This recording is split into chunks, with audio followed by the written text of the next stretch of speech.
Hello दोस्तों, आज मैं 2024 में रिलीज हुई Japanese horror movie Orang Icahn को एक्सप्लेन करूंगी। यहाँ ओरांग इकान का मतलब है मॉन्स्टर आइलैंड। इसकी IMDb रेटिंग है 5.2 आउट ऑफ 10। तो बिना किसी देरी के चलते हैं सीधा कहानी की तरफ।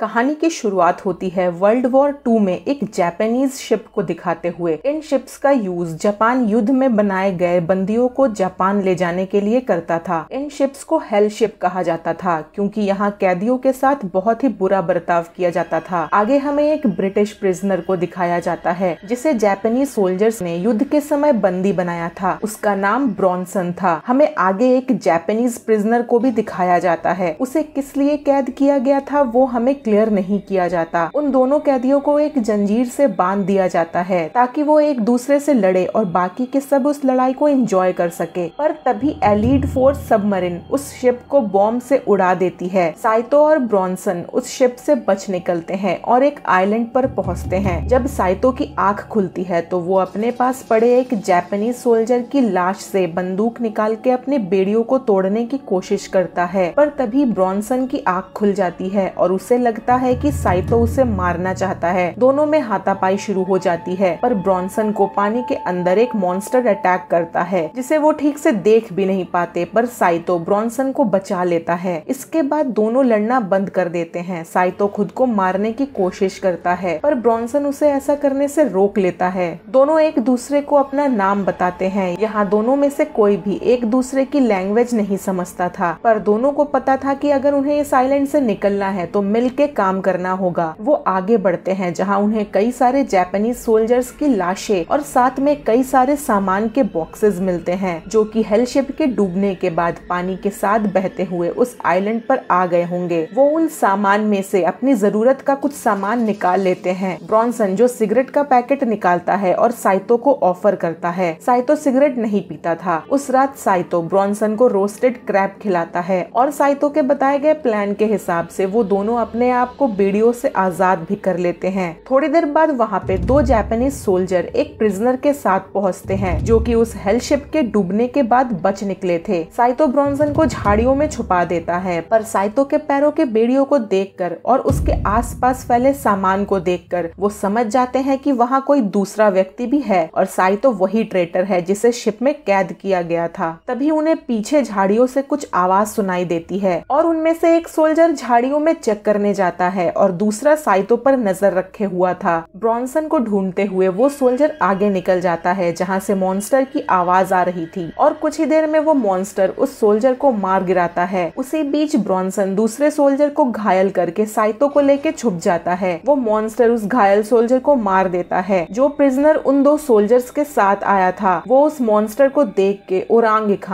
इखान चिल्लाने लगता है जिसका जापानीज में मतलब फिशमैन या फिर मॉन्स्टर है और वो मॉन्स्टर उसे भी मार गिराता है। साइतो और ब्रॉन्सन दोनों जंगल के अंदर भाग रहे थे और मॉन्स्टर उनके पीछे था। थोड़ी दूर जाने पर वो मॉन्स्टर ब्रॉन्सन को पकड़ लेता है और इससे पहले कि वो उसे मार डालता साइतो फिर से ब्रॉन्सन को बचा लेता है। वो दोनों एक क्लिफ से नीचे गिर जाते हैं और एक दूसरे से बिछड़ जाते हैं। साइतो को चोट लगी थी और ब्रॉन्सन एक पेड़ की टहनी पे जा गिरा था। दोनों अब दोबारा ऊपर चढ़ते हुए काफी कुछ डिस्कवर करते हैं जैसे कि साइतो को उस आइलैंड पर एक दूसरे मॉन्स्टर की लाश मिलती है जिसका मतलब था कि उस मॉन्स्टर की फैमिली उस आइलैंड पे थी। उस मॉन्स्टर को सिर पे गोली मारी गई थी। साइतो को उस मॉन्स्टर के बॉडी के पास एक पायलट की लाश भी मिलती है जिसके हाथों में गन था और उसी ने शायद उस मॉन्स्टर को डर के मारे गोली मारी थी। वो उस गन को उस पायलट के हाथों से निकाल लेता है। आगे साइतो को वहाँ एक मैप भी मिलता है जिससे ये क्लियर था कि उस आइलैंड में एक फाइटर जेट जरूर था। दूसरी तरफ ब्रॉन्सन जो कि ऊपर चढ़ते हुए एक नदी के किनारे पहुंचता है जहां वो खुद को एक क्रोकोडाइल के साथ पाता है पर उस क्रोकोडाइल ने उसे देखा नहीं था इसीलिए वो बच के वहां से निकल जाता है। आगे बढ़ते हुए ब्रॉन्सन को वो मॉन्स्टर दिखता है जो कि अपने घाव पर कुछ लगा रहा था। तभी एक क्रोकोडाइल उस मॉन्स्टर पर हमला कर देता है और वो मॉन्स्टर बड़े ही बेरहमी से उस क्रोकोडाइल को मार गिराता है। थोड़ी देर बाद ब्रॉन्सन को उस नदी में एक फाइटर जेट मिलता है जिसमें एक बॉम्ब था और वो अभी तक यूज नहीं किया गया था। वहीं पर साइतो उससे उससे मिलता है और उसे एक गुफा के अंदर ले जाता है जहाँ पर उस मॉन्स्टर का अंडा था और वो मॉन्स्टर अपने बच्चे को उन लोगों से बचाने की कोशिश कर रहा था। यहाँ हमें ये भी पता चलता है कि ये फीमेल मॉन्स्टर है क्योंकि मेल मॉन्स्टर की लाश हम पहले ही देख चुके थे। ब्रॉन्सन साइतो को कहता है कि इस आइलैंड से निकलने से पहले उन्हें उस मॉन्स्टर को और इस बच्चे को मारना होगा। वो उस बॉम्ब को उस अंडे के पास ले आते हैं, पर उस बॉम्ब को एक्टिवेट करने के लिए उन्हें उसका नॉब खोलना था, जिसे खोलना थोड़ा मुश्किल हो रहा था। वो दोनों दोबारा जेट के पास जाते हैं और वहाँ से एक कुल्हाड़ी ले आके उस नॉब को खोलने की कोशिश करते हैं। उतने में वो मॉन्स्टर अपने गुफा में वापस आ गई थी। दोनों मिलके उस मॉन्स्टर को रोकने की कोशिश करते हैं, पर वो मॉन्स्टर ब्रॉन्सन को जख्मी कर चुकी थी। साइतो उस मॉन्स्टर के एक आंख को गोली से फोड़ देता है और मॉन्स्टर को रोकने के लिए वो उस अंडे को भी शूट कर देता है, जिसके वजह से वो बच्चा मर जाता है। साइतो ब्रॉन्सन को वहाँ से ले जाने की कोशिश करता है, पर ब्रॉन्सन को समझ आ गया था कि वो अब नहीं बचेगा, इसीलिए वो साइतो को वहाँ से निकल जाने को कहता है। साइतो के वहाँ से निकल जाते ही ब्रॉन्सन उस नॉब को कुल्हाड़ी के मदद से साइतो के बताए तरीके को याद करके खोल देता है और हम उस गुफा में एक ब्लास्ट होते हुए देखते हैं। पर साइतो को उस मॉन्स्टर की आवाज आ रही थी। वो समझ गया था कि वो मॉन्स्टर वहाँ से बच निकली है।